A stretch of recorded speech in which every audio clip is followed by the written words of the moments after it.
Hey everybody, Ed here with the Digital Digest, and today I wanted to share a quick unboxing and first look at the Sony CyberShot DSC QX100. Now this is one of two different QX models that Sony just launched, aimed at those of you who specifically use your smartphone as your everyday point-and-shoot camera, but are looking for higher photographic quality and competence. So what have they done? Well, this is the $500 version, and that's because it combines the exact same f1.8 Carl Zeiss glass found in the RX100 and Mark II, along with the same 1-inch sensor found in both of those cameras. In fact, this is the same sensor in the Mark II because it does rely on rear rather than front illumination, which yields better low-light results. So you're getting a very high-quality piece of photographic equipment built into essentially the form factor of just a lens. So Sony's taken away the entire idea of the traditional pocketable point and shoot for those of you who really don't want to carry it, and have created this complementary device that you can attach to your smartphone, which you'll see in a moment. It has brackets, and you can also use it untethered, meaning not attached to your smartphone, just through the Wi-Fi or NFC connection. So this is really designed for those of you who are looking to upgrade your photographic capability without upgrading your phone. Of course, this will work with a tablet, iOS and Android alike. NFC or Wi-Fi is necessary. So with that said, let's get this $500 revolutionary device, at least for some of you, out of the box. With that, I will have to start off, or for that, by getting rid of the Sony tag right there. And I'm excited to share this with you because this is one of those things that no other manufacturer to date has done. And Sony does make phones, so clearly you might think that this is cannibalizing some of their business because, after all, if the pitch here is don't bother upgrading your phone, just buy this and it'll outlive your phone, and you can use it with other phones, then in a way they have taken away from some of their sales. But I really believe this is directly targeted at iPhone users, which I'll get to later, because that's one of the primary reasons that I feel many iPhone users do upgrade, is really just to get the better camera that Apple will offer them each year. Because as many of you know, especially iPhone users, there have not been a lot of changes beyond that made. So if a camera upgrade is one of the biggest selling points, Sony figured why not nip that in the bud and make it so that the camera upgrade isn't relying on the new smartphone, but rather what you've spent your money on. Now, this is $500, which is very expensive, but you can see it's very compact. When compared to something like a full camera like the RX100, which is what this really lends itself from, even though it does have the Wi-Fi and NFC, which are not found in this camera, those are found in the Mark II, it's substantially less in terms of pricing. You know, $500 here on the right, $650 on the left. But in terms of having to carry an extra device, the QX doesn't eliminate that need. And I think for a lot of people looking at this, who are interested in it, they're going to end up finding they'd still rather buy a full-sized point-and-shoot like I just shared, the RX100, simply because they still have to carry another device. But at least by Sony's own view of things, the fact that this will work with something, as I mentioned, like the iPhone, and really turn it into a photographic tool rather than just a smartphone that can take pictures, I think that in itself is the major selling point. So let's take a look at what we've got in terms of the actual design and hardware here. Move some of these things out of frame. We've got our Zeiss branding there. Of course, that's part of what you're paying for. The QX10 is only $250. That uses Sony G glass. So you are paying for that Carl Zeiss lens, no question about it. It is f1.8, which means you can do very well in low light. That's something that the less expensive QX10, priced at $249.99, is not going to pull off, especially with its much smaller sensor than the 1-inch sensor found in here. You've got your zoom control right there, your shutter release button right to the right of it, and beyond that, on the back side, this is where your camera will actually latch on to your smartphone. And again, I really think the concept of upgrading to something like this rather than upgrading your smartphone, even though this is close to the price of the smartphone, it will certainly outlive a smartphone. And I think that's also the idea specifically for iPhone users. And I'm not going to say that there's no appeal for Android. There certainly is, NFC functionality being one of the biggest, because the irony of being an iPhone user picking this up is that it is more cumbersome to use Wi-Fi for syncing than NFC. So we do have a tripod mount right here at the bottom, which is certainly something you would expect because this is all about being a remote device. Even though I mentioned it can be attached to your phone, using the included arms that are built into this, you can also just use it remotely and, have it synced up with your phone and basically shoot anywhere that at least the distance of the signal is not interfered with or lost. So this can be sitting on a tripod and do a self photo, pretty much whatever you would want. You've got your microphone array right here at the top. That's also your NFC contact point. The power button right beneath that. Looking for what else we have here that I can point out. This is your battery meter, because I also want to point out that this does operate on its own. So for those of you saying, well, this is just an accessory for a smartphone or tablet, because yes, there are actually people that do use tablets as their point-and-shoot cameras. I'm sure many of you have seen them. We all have seen someone using a tablet instead of a smartphone or a traditional camera.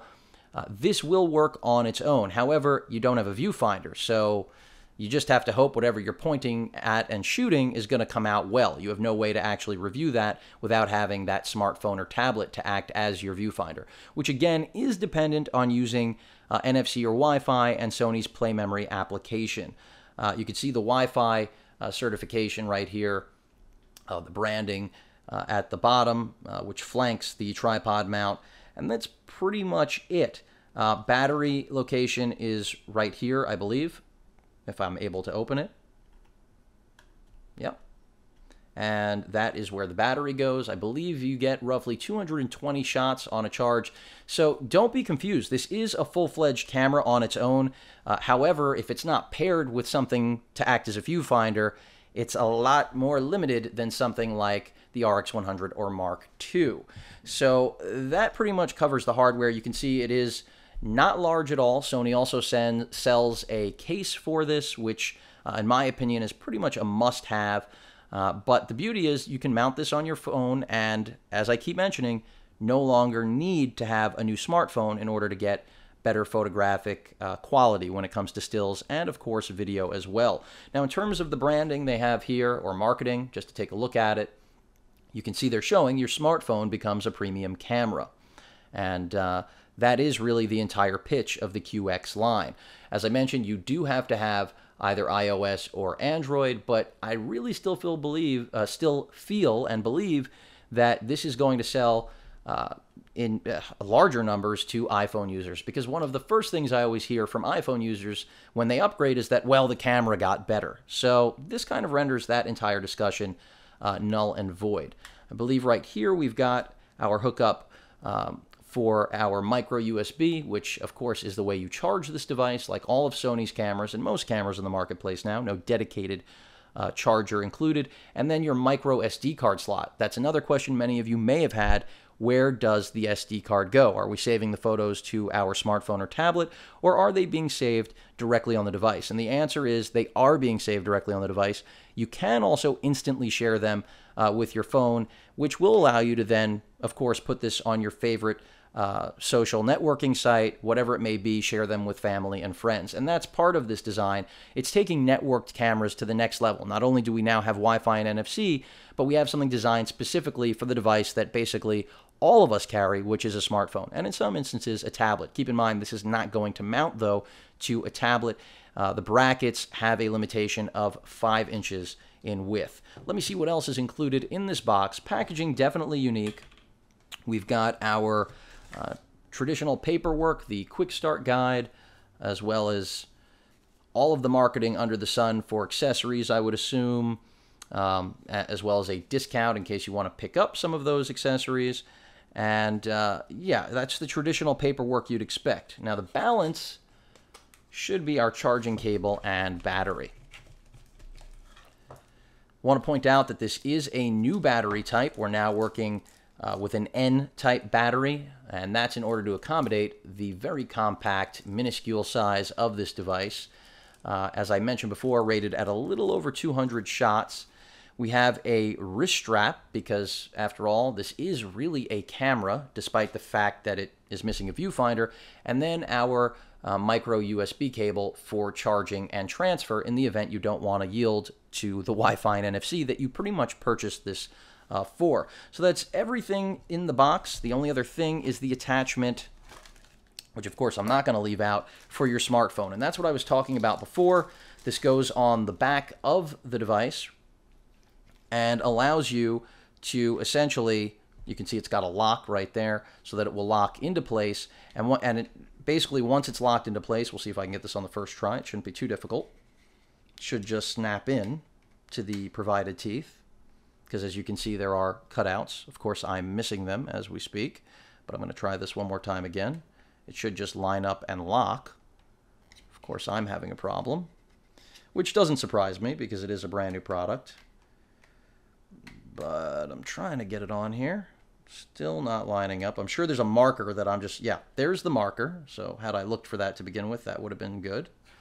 And once you get the marker in place, turning it just locks it. So I made something that's relatively easy seem complicated. But again, chalk that up to first time out of the box. Then these are the actual teeth that you have, or latches, in order to accommodate your smartphone of choice. I have not tested this, obviously, with any smartphones yet, but it is limited. This is the actual width. I believe it supports up to 5 inches, and that's where it tops out. So I'm not sure this is going to work with my Note 2. Of course, I'll be reporting back whether or not it does, but that's your way of mounting it onto your device of choice. Otherwise, you can just use this freely disconnected from the camera. That's really just to give you the point-and-shoot feel that this can accommodate when using the actual attachments. Now, as far as comparing this to the RX100 or Mark II, not going to get into that so much in this video. This is really just about the QX100. But in terms of specifications, what you should know is that even though you have the same sensor and lens, you do not have the same control or capability. First and foremost, when it comes to stills, no RAW on this. But in my opinion, most people that are going to be picking this up, even though it's expensive, probably don't care about RAW, don't even know what RAW capability is. I could be wrong, but I think that's what Sony is hedging on. The next thing you should know is manual control, extraordinarily limited when compared again to something like the RX100 or Mark II. I'm not going to get into those manual controls and what's gone or still there. That'll come in the review as I get to test it. The last thing I want to point out is video capability. Again, even though you've got the same lens and sensor, they have limited the video capability from the traditional 60p, well, 1080p, 60p, or 24p to 1440 by 1080. So even though this is being marketed as a full HD capable device, I don't see it here, but I have seen marketing everywhere else that it is capable of capturing full HD video, you are limited to that 1440 by 1080 resolution. That is in an AVC HD container, much like all of Sony's high-definition cameras and camcorders, at least now until we hit this new 4K generation. So keep that in mind. If you're picking up one of these, yes, it has the coolness factor. It's less expensive than the 100 or Mark II, but manual control, RAW capability, and video capability all downgraded on this, despite the fact that it has the same sensor and lens. And I don't think that's a very big trade-off. I think those of you who thought you were going to get an RX100 or Mark II at $500 just because it's missing the viewfinder and changed form factor will be disappointed. But I think the general market that Sony is aiming at, again, those of you who don't want to have to upgrade your phone in order to get a better camera, I think that's where the appeal still will lie, despite all of those missing things that I just mentioned, because again, that average consumer that relies on their iPhone or Android device as their point-and-shoot camera probably isn't really interested in necessarily having RAW or that full-blown 1080p or manual control capability. This is really a novelty item more than it is a true photographic tool like the RX100 or Mark II. But that's as far as I'll go on comparisons today. Overall, excited to start using this and give all of you full impressions. Definitely a game-changing device, in my opinion, because it sets new standards, breaks all the rules, and unlike the less expensive model, really gives you a low-light gem, even in its reduced form, at least based on my expectations because of the sensor glass combination. Because those of you out there who are into photography and know quite a bit know that that's really the essence of getting great stills. Of course, besides the fact that you have to have some actual skill yourself. It's more about who's behind the camera than the camera itself. But in this case, for the regular everyday consumer, I think they're going to be very excited to finally upgrade their smartphone or even tablet capability without having, when it comes to cameras, without having to purchase a new device. Even though, again, this is a $500 add-on, it will definitely outlive whatever you are purchasing it to work in tandem with. Again, you will have to use play memories. It will be more cumbersome to pair this with Wi-Fi than NFC, but that's something I'll be demonstrating in videos down the road. Any questions or comments, please feel free to post them. And of course, as usual, please feel free to subscribe. Later.